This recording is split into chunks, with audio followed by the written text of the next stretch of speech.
Assalamualaikum warahmatullahi wabarakatuh. Alhamdulillahi rabbil alamin. Allahumma salli wa sallim ala sayyidina Muhammadin wa ala ali sayyidina Muhammad. Nawaina at-ta'alluma wa ta'lima wa tadhakkura wa tadhkira wa naf'a wal intifa' ifada wal istifada wal hatha ala tamassuki bi kitabillahi wa sunnati rasulillah sallallahu alaihi wa ala alihi wa sahbihi wasallama wa du'a ila al-huda wa dilalata ala al-khair liibtigha'a wajhillahi wa mardatihi wa qurbihi wa thawabihi subhanahu wa ta'ala. Subhanallah walhamdulillah wa la ilaha illallah wallahu akbar. Ada kulli harfin kutiba aw yuktabu ila abidi abidin wa dahrid dahirin. Subhanaka la ilma lana illa ma 'allamtana. Innaka antal alimul hakim wa tub alaina innaka antat tawwabur rahim. Amma ba'd. Alhamdulillah, segenap kaum muslimin dan muslimat dimanapun anda berada, kita berjumpa kembali di dalam kajian Al-Wafa bi Ahdillah Jawa Tengah, mengaji bersama dalam pembahasan kitab hadis Mukhtar Hadis Asy-Syarif. Kita sampai di dalam hadis yang ke-19, di mana Rasul sallallahu alaihi wa alihi wasallam bersabda, khairukum man ta'allamal Qur'ana wa 'allamahu. Rawahul Bukhari wal Muslim. Nabi bersabda, khairukum, yang terbaik di antara kalian, man ta'allamal Qur'ana, barang siapa yang mempelajari Al-Qur'an, wa 'allamahu, dan mengajarkan. Nabi Muhammad sallallahu alaihi wa alihi wasallam, beliau memulai nasihatnya dengan mengatakan yang terbaik di antara kalian. Nabi memompa semangat kita. Nabi menyemangati kita untuk menjadi orang-orang yang terbaik. Setelah itu baru beliau membuka jalan untuk mendapatkan diri kita sebagai orang-orang yang terbaik. Rasul mengatakan, man ta'allamal Qur'an, barang siapa yang mempelajari Al-Qur'an, wa 'allamahu, dan mengajarkannya. Dalam hadis ini kita dapat fahami bahwasanya Rasul sallallahu alaihi wa alihi wasallam mengajarkan kepada kita begitu pentingnya jalan terbaik untuk mendekatkan diri kepada Allah Subhanahu wa taala dengan mempelajari Al-Qur'an dan mengajarkannya. Bahkan para ulama ahli fikih menyebutkan di antara hak-hak seorang anak kepada orang tuanya adalah mendapatkan pendidikan Al-Qur'an. Maka pendidikan Al-Qur'an bisa jadi hukumnya wajib bagi diri orang tua untuk menunaikan hak-hak anaknya, yaitu memberikan kewajiban, pelaksanaan kewajiban orang tua untuk memberikan hak-hak kepada anaknya, mengajarkan tentang Al-Qur'an. Hadirin kaum muslimin dan muslimat dimanapun anda berada, menyikapi tentang hal ini banyak dukungan dari sabda Nabi Muhammad sallallahu alaihi wa alihi wasallam yang lainnya, di mana Rasul mengatakan, afdalu ibadati ummati tilawatul Qur'an. Paling utamanya, paling bagusnya, paling baiknya ibadah dari golongan umatku adalah dengan membaca Al-Qur'an. Tentu membaca Al-Qur'an ini membutuhkan ilmu-ilmunya.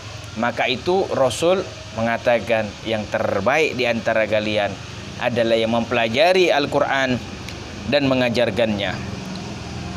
Dan beruntunglah orang-orang yang selalu memiliki hubungan dengan Al-Qur'an, di mana disebutkan dalam sebuah riwayat dikatakan al-husunu thalatha, penjagaan benteng itu ada 3 hal.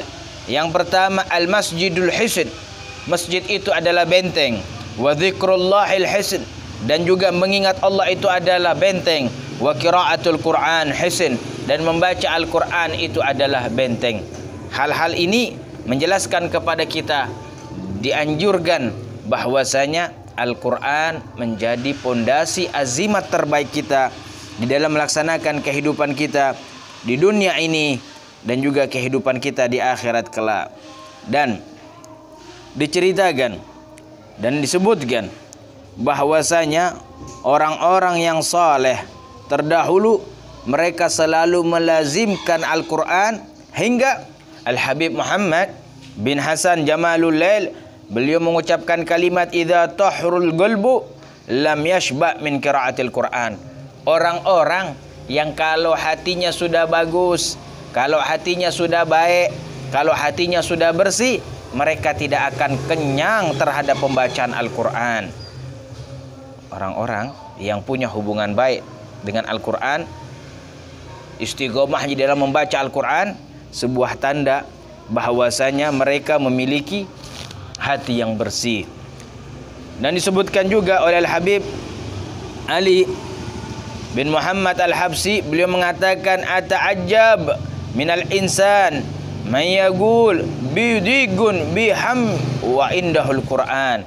Aku ini heran, kata Habib Ali Al-Habsi, aku ini bingung kalau ada orang-orang berkata, saya ini lagi sumpek, saya ini lagi gelisah, saya ini lagi saya lagi kesusahan, saya ini lagi kesukaran, sedangkan di tengah-tengah mereka, di sisi mereka ada Al-Quran sebagai penyejuk akan hal-hal untuk menghilangkan kegelisahan dan kegundahan, hal-hal yang semacam itu semuanya. Hadirin, orang-orang yang mempunyai hubungan baik dengan Al-Quran, Masya Allah, indah sekali. Di antaranya disebutkan Sayyidina Utsman bin Affan radhiyallahu taala anhu arda yakhtimul Quran fi kulli raka'ah katsirah. Sayyidina Utsman bin Affan beliau sering kali menghatamkan Al-Quran hanya dalam satu rakaatnya. Masya Allah, satu rakaat menghatamkan Al-Quran. Dan disebutkan juga bahwasanya Al-Imam Abu Hanifah yuhyil laila bi raka'ata yaqra'u fiha Al-Quran. Al-Imam Abu Hanifah ada kalanya beliau menghidupkan malam-malamnya dengan rakaat dalam solatnya menghatamkan Al-Quran, hingga disebutkan Imam Abu Hanifah menghatamkan Al-Quran di bulan Ramadan 60 kali di siang harinya dan 60 kali di malam harinya. Radhiyallahu taala anhum wa arda. Begitu keadaan orang-orang yang punya hubungan dengan Al-Quran. Dan disebutkan bahwasanya Imam Abu Hanifah punya hubungan baiknya dengan Al-Quran hingga ketika beliau wafat terhitung beliau telah menghatamkan Al-Quran 7,000 marrah. Beliau telah menghatamkan Al-Quran sebanyak 7.000 kali. Seumur hidupnya Imam Abu Hanifah, ketika dihitung ketika hari wafatnya beliau telah menghatamkan Al-Quran sebanyak 7.000 kali. Radhiyallahu taala anhu wa ardhah wa nafa'na bih fid dharain amin ya rabbal alamin. Dan dikisahkan juga bahwasanya Al-Imam Asy-Syafi'i radhiyallahu taala anhu wa ardhah yakhtimu fi kulli yaumil khatamah. Imam Syafi'i setiap harinya beliau menghatamkan Al-Quran 1 kali. Wa fi Ramadan yakhtimu 60 khatamat. Namun di dalam bulan Ramadan Imam Asy-Syafi'i menghatamkan Al-Quran sebanyak 60 kali. Semua ini kisah-kisah tentang orang-orang saleh yang mengetahui bahwasanya berhubungan baik dengan Al-Quran adalah jalan untuk keselamatan di dunia mereka dan di akhirat mereka. Inilah hadis yang ke-19 yang kita bisa fahami dengan baik. Hadirin kaum muslimin dan muslimat dimanapun anda berada, kita melanjutkan kepada hadis yang ke-20 di mana Rasul sallallahu alaihi wa alihi wa sahbihi wasallam bersabda, al khalqu kulluhum iyalullah fa ahabbuhum ilallah anfa'uhum li iyalih. Rasul sallallahu alaihi wasallam bersabda dengan mengatakan, al khalqu makhluk kulluhum, mereka semuanya iyalullah adalah keluarga Allah, fa ahabbuhum ilallah, dan di antara yang paling dicintai di antara mereka oleh Allah Subhanahu wa taala anfa'uhum li iyalih, adalah mereka orang-orang yang paling bermanfaat terhadap keluarga-keluarga Allah Subhanahu wa taala yang lainnya. Dalam riwayat, mereka yang paling bermanfaat terhadap keluarga-keluarga mereka. Hadirin kaum muslimin dan muslimat, adapun hadis yang ke-20 ini Rasul mengajarkan kepada kita bagaimana untuk menjadi orang yang dicintai oleh Allah, yaitu dengan jalan bermanfaat untuk keluarga kita, bermanfaat untuk keluarga-keluarga yang lainnya. jalan untuk bermanfaat inilah kita harus tempuh bagaimana pelaksanaannya. Hadis ini juga didukung dengan hadis yang lainnya di mana Rasul sallallahu alaihi wa ala alihi wa sahbihi wasallam beliau bersabda, "Man qada li akhihil muslim hajatan fid dunya qadallahu lahu sab'ina hajatan min hawaijil akhirah adnahal maghfirah." Rasul sallallahu alaihi wasallam bersabda, barang siapa yang memenuhi daripada hajat saudaranya muslim satu hajat di dunia, maka Allah akan memenuhi hajat-hajatnya 70 hajat di antara hajat-hajat akhiratnya. Dan hajat yang paling rendah adalah ampunan Allah subhanahu wa ta'ala. Memompa semangat kita kembali untuk hidup, untuk pandai saling membantu dan saling menolong, untuk memenuhi hajat-hajat kekerabatan kita, hajat-hajat saudara kita, hajat-hajat kaum muslimin yang lainnya. Bayangkan, satu hajat yang kita penuhi, satu hajat yang kita laksanakan dari hajat dunia saudara kita, Allah telah menyiapkan 70 hajat akhirat kita. Di antara hajat akhirat kita, kita berharap mendapatkan rahmat dan keridhaan Allah subhanahu wa ta'ala.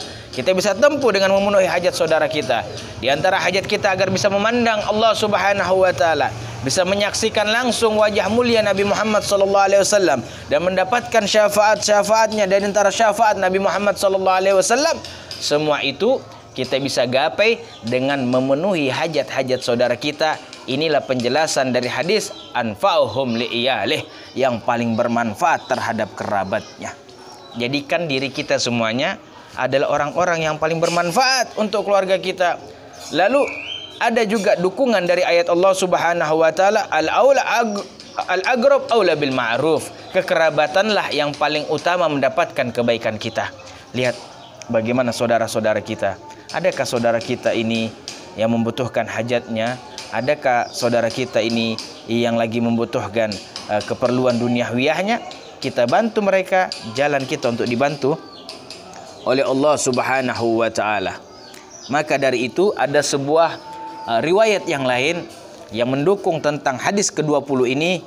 Disebutkan bahwasanya Sayyidina Abdullah bin Abbas suatu ketika beliau beriktikaf di Masjid Nabawi, Masjid Nabi Muhammad sallallahu alaihi wa alihi wasallam.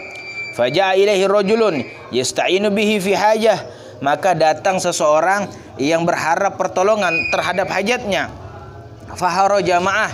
Maka Sayyidina Abdullah bin Abbas keluar bersama seorang yang mempunyai kebutuhan itu, seseorang yang mempunyai keperluan itu. Lalu Sayyidina Abdullah bin Abbas mengangkat suaranya seraya beliau berkata, "Sami'tu sahibu hadzal qabr." Aku mendengarkan daripada makhluk, yaitu yang dimakamkan Nabi Muhammad, yang dimakamkan di pekuburan tersebut yang dimaksud, bersabda, "Man masya fi hajati akhihi kana khairan lahu min i'tikafin ashr sinin." Barang siapa yang berjalan untuk memenuhi hajat-hajat atau keperluan saudaranya, maka itu lebih baik daripada dia beriktikaf selama 10 tahun berturut-turut. Masya Allah. Menolong hajat seseorang itu lebih utama daripada seorang beriktikaf selama 10 tahun lamanya. Sebuah motivasi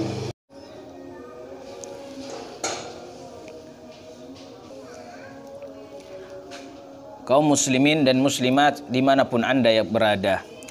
Adapun hadis yang ke-20 adalah sabda Nabi Muhammad sallallahu alaihi wasallam, "Al-khalqu kulluhum iyalullah wa habbuhum ilallah anfa'uhum li'iyalih." Rawahu Abu Ya'la. Disebutkan bahwasanya makhluk ini mereka semuanya adalah keluarga Allah subhanahu wa ta'ala. Fa habbahum ilallah, maka di antara mereka yang paling dicintai oleh Allah subhanahu wa ta'ala, anfa'uhum li'iyalih, adalah mereka yang paling bermanfaat terhadap keluarga Allah subhanahu wa ta'ala. Yang dimaksud di sini adalah yang paling bermanfaat terhadap umat manusia, karena seluruhnya makhluk Allah adalah keluarga Allah subhanahu wa ta'ala. Kaum muslimin dan muslimat dimanapun anda berada, hadis ini mengajarkan kita jalan untuk mendapatkan kecintaan Allah subhanahu wa ta'ala dengan menjadikan diri kita orang-orang yang bermanfaat untuk seluruh makhluknya Allah Subhanahu wa taala, dengan tidak mengesampingkan siapapun dan apapun itu makhluk-makhluk Allah Subhanahu wa taala. Berapa banyak kita saksikan hamba-hamba Allah Subhanahu wa taala bermanfaat kepada makhluk Allah Subhanahu wa taala. Di antaranya ada seorang cucu Nabi Muhammad sallallahu alaihi wasallam, Al-Habib Hamid bin Umar bin Hamid. Bagaimana beliau bermanfaat walaupun kepada seekor kucing. Setiap kali beliau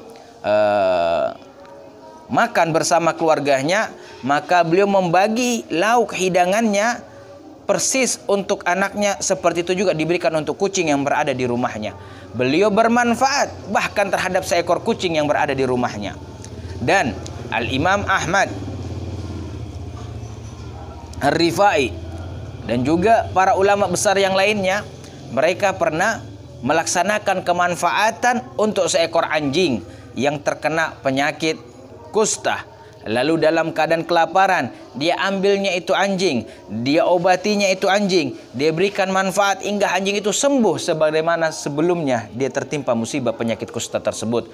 Seorang ulama besar bermanfaat untuk seekor anjing. Bahkan kita mendengarkan cerita seorang Abu Dzar Al-Ghifari, sahabat Nabi Muhammad sallallahu alaihi wasallam. Beliau selalu memberikan gula kepada seekor semut yang berada di rumahnya. Di mana ada semut di rumahnya, maka beliau memberikan gula agar menjadi makanan kepada seekor semut tersebut. Masya Allah. Kepada seekor semut pun mereka tetap memanfaatkan dirinya untuk bermanfaat kepada makhluk Allah Subhanahu wa taala. Hadis inilah yang memompa semangat kita bagaimana kita menjadi orang-orang yang bermanfaat. Karena sesungguhnya kemanfaatan kita terhadap orang lain, selain untuk mendapatkan kecintaan Allah Subhanahu wa taala, kita mendapatkan dukungan untuk hajat-hajat dunia kita dan hajat akhirat kita. Didukung hadis tersebut sabda Nabi Muhammad sallallahu alaihi wasallam yang lainnya menyebutkan, man qadha li akhihil muslim hajatan fid dunya qadallahu lahu sab'ina hajatan min hawaijil akhirah adnahal maghfirah. Rasul bersabda, barang siapa yang memenuhi kebutuhan saudara muslimnya satu hajat di dunia, maka Allah akan memenuhi 70 untuknya hajat di akhirat di antara hajat-hajatnya, dan yang paling rendah adalah ampunan Allah Subhanahu wa taala.